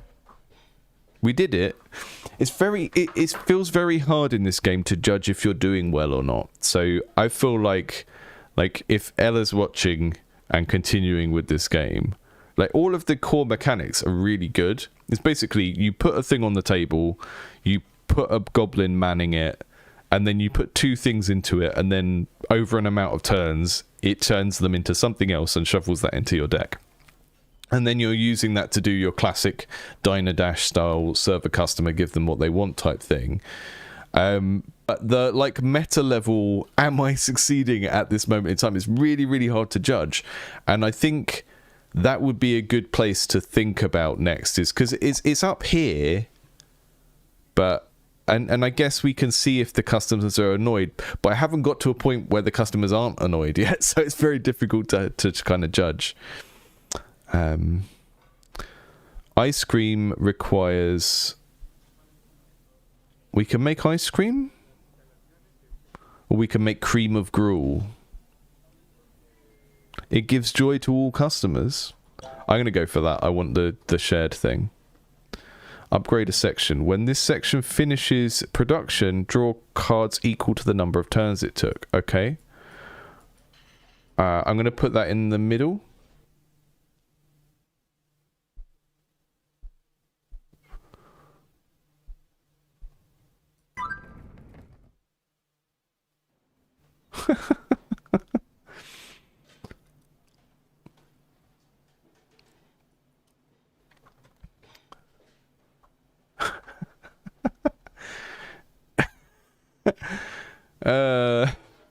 I'm not going to get into the accent thing too much. I was going to say you like T's so much you say them even when it's a TH.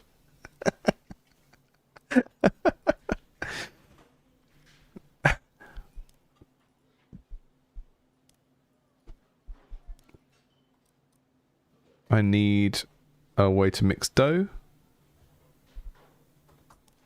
Right, I might as well put all of these things down for now. We need to catch water and we need to scrounge. Okay, that will do for now. Goblin mixing. Goblin scrounging. Mill goes down. We've got everything to make bread now. So if I don't get too distracted. But what I need to know is how do we make that gruel stuff?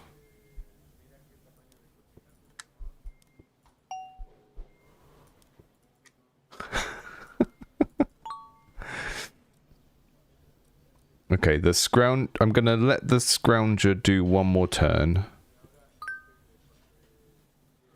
Oh, so these change every time you play a card. I thought it was every time you finished a thing. So every card you change changes these ticks.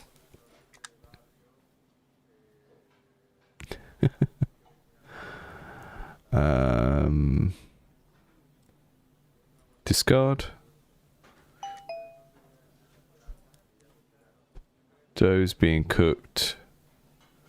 We need someone on the mill now. We are running out of... Right, take him off the scrounge. We've got 2 doughs in hand, so that to me suggests we're doing okay for dough. So back here, put Blanc on the mill.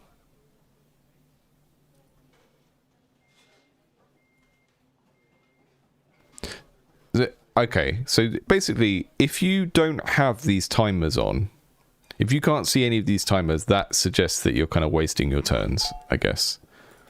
It's a crow. He hates gross food. Goblins quite like gross food. That's why we start off with gross food as our baseline. I think that's what we're going for here. Can't do anything with them. You can load them. Oh, amazing. Oh, you can just give them whatever. Oh, I didn't realize that. Okay. So I was giving them water because it made sense to give them water. I didn't realize you could also just give them some flour. We've got a special offer on today on some flour. Delicious.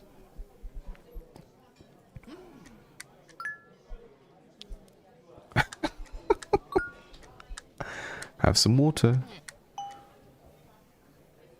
Actually, pack up the guy that's doing the water for now.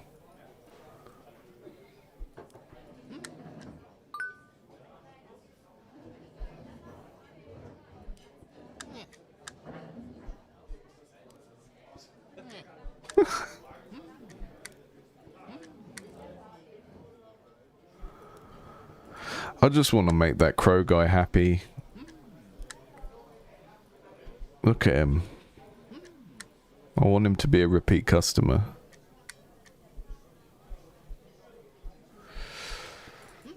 I mean, isn't flour basically fine bread? Just really fine bread. Granulated bread.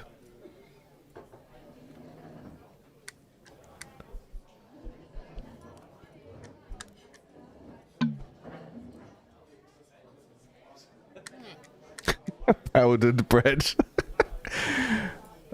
I think my deck has got a bit too big and now it's getting very difficult for me to get the things that I need out.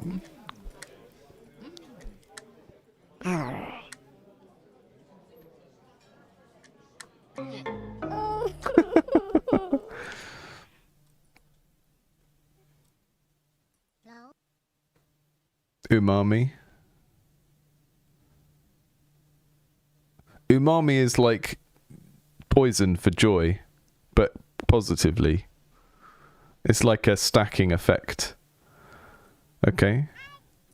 We're gonna go. I'm gonna do one more run. With just Blanc and Umi.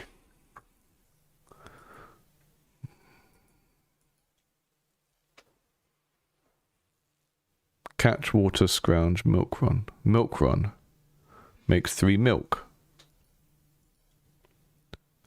Made by mixing gruel with water.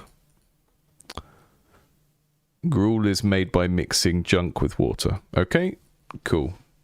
Quite hard to remember the recipes as well. Mixer, milk run. Umi, you're on the milk run. generic goblin, you're on the mixer. Blanc, you're going to scrounge. And... Okay, so one of the things I was doing wrong is I was focusing so much on making bread when I didn't really need to. I could have just mixed together milk and junk and water.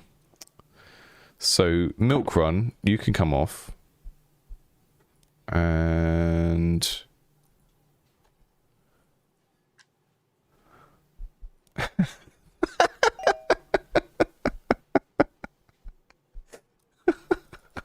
bake your own bread, aka flour. Okay, we've got this. We can just give customers milk as well, I guess. That's fun. No customers here yet. We're getting plenty of prep time on the first stage, which is a relief after some of the stuff I've been through.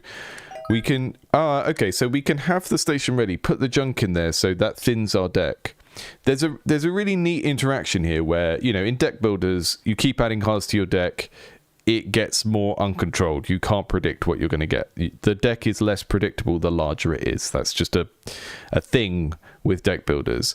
But because we take cards out and we put them into things, we've got up to 10 slots on the board here for cards to come out of our deck and go there.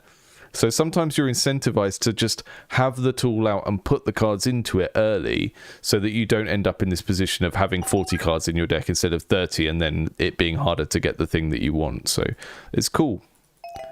Takes a little while to kind of clock how it's all working, but I enjoy it.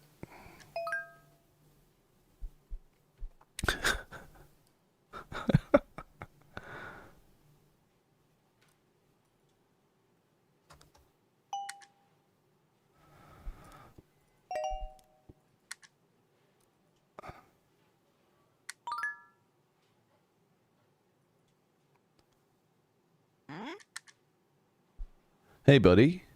You want some water? Yeah, you do. You just wait a minute. I'm gonna have some gruel or some soup ready for you. Just hang in there. I'm gonna pack up this one. I'll pack up the water one. And we're gonna get you some soup. If you're lucky and you hang around, you might even get some bread. Can you imagine? Bread made by a goblin. Bread, if you will. Have some gruel, have some gruel. If you're lucky, you can have some water. Okay, so they come and they hang out for that number of turns, and you are trying to keep their happiness up for that amount of time. Eat your gruel, eat your gruel. They love it. They love that gruel. We should start selling merch from the goblin stand that says, "I'm a fool for gruel." Ella, if you're watching, there's a good merch opportunity here. Fool for gruel shirts. The goblin cooking. And then it says, "I'm a fool for gruel." Or an apron. Sell aprons. Go to Games Expo with this game. Sell aprons. They've got a goblin face on. They've got a bowl of gruel. And it says, "I'm a fool for gruel."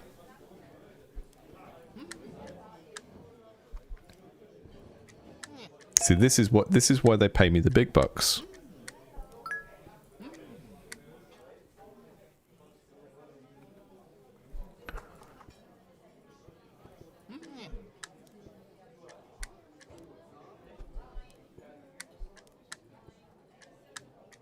So you really do have to... There's a lot of focus in this game on your, like, density of your deck. And trying not to end up with so much stuff that you can't... Oh, too many bad reviews. Okay. That's really Moorish. We got pink goblin. Spicy.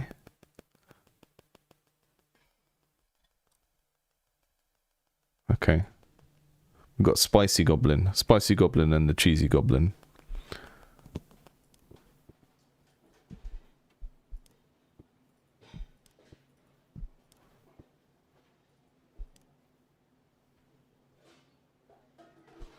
Oh, you can't, that's frustrating. Accidentally removing the goblin when you don't mean to.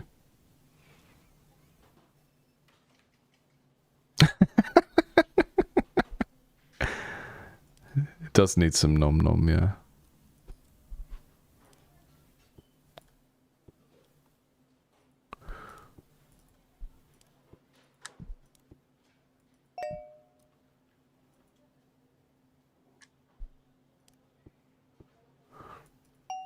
Let's get some spicy stuff. Okay. So I think one of the things I struggle with this is remembering which goblins can do which stuff, and they don't keep their colour when you put them on here, so you don't know who can make soup when you put a junk and a water together, and who can make gruel and who can make soup and stuff like that.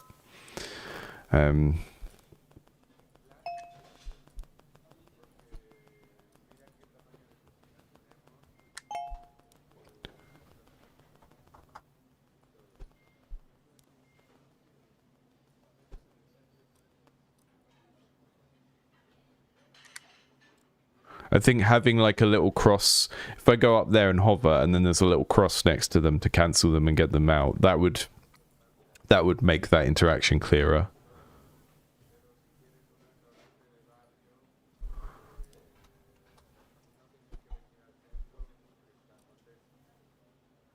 You're playing with different stuff immediately after.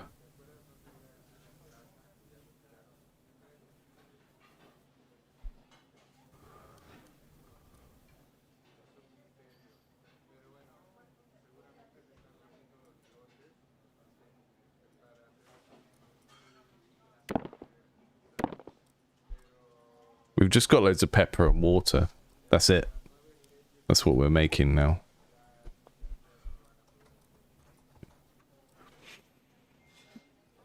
Where's my goblins?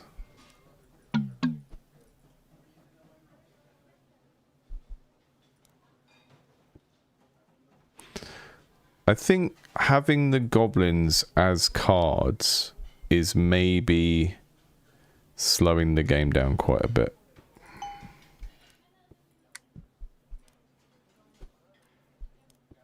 Oh, I can mill a pepper.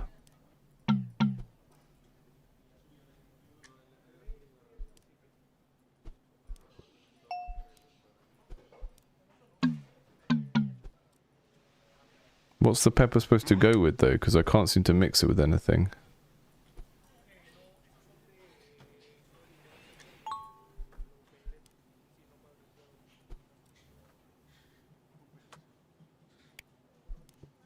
Okay, we're back to bread. We're back to bread again. Fine. Water, pepper, and junk. Yeah.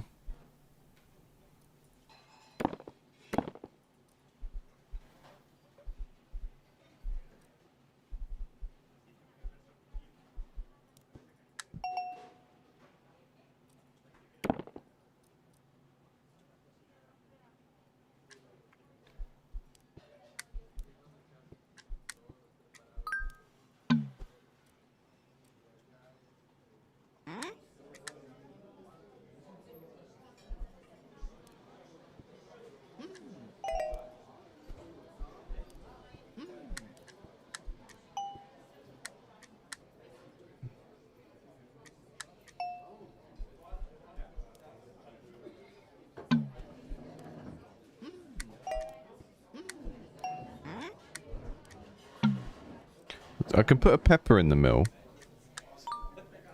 And I can put but I can't put two peppers in the mill together.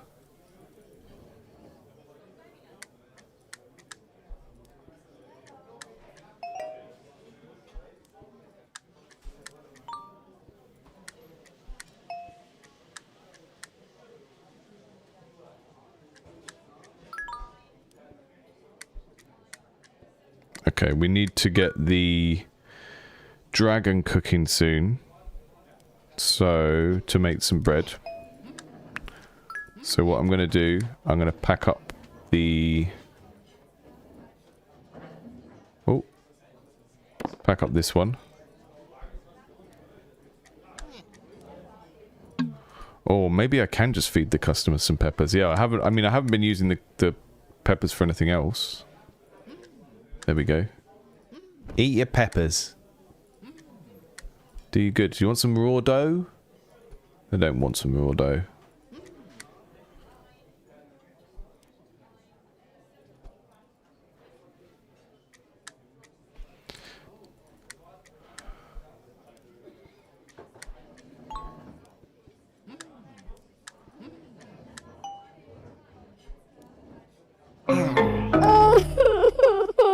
That's enough Goblin Gourmet for me today. So I think having the goblins and the tools in the deck with the ingredients makes the game incredibly sensitive to having the deck too big. And that's kind of nice from a thematic point of view, because you get this idea of like a goblin kitchen and there's just too much stuff and it's all a big mess.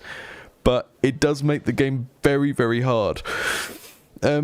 And I kind of want to play it some more, but I need to stop because that's the end of the stream. But yeah, I like that game. I really like that game. I think it's very hard to tell when you're doing well, but I also never had a situation where I think I was doing well, so I just need to play it some more and get better at it. But it's the hardest thing is switching. When you start a new run and you try different goblins, is getting out of your head that soup and gruel were made by a particular goblin and you don't have that goblin anymore. So, yeah.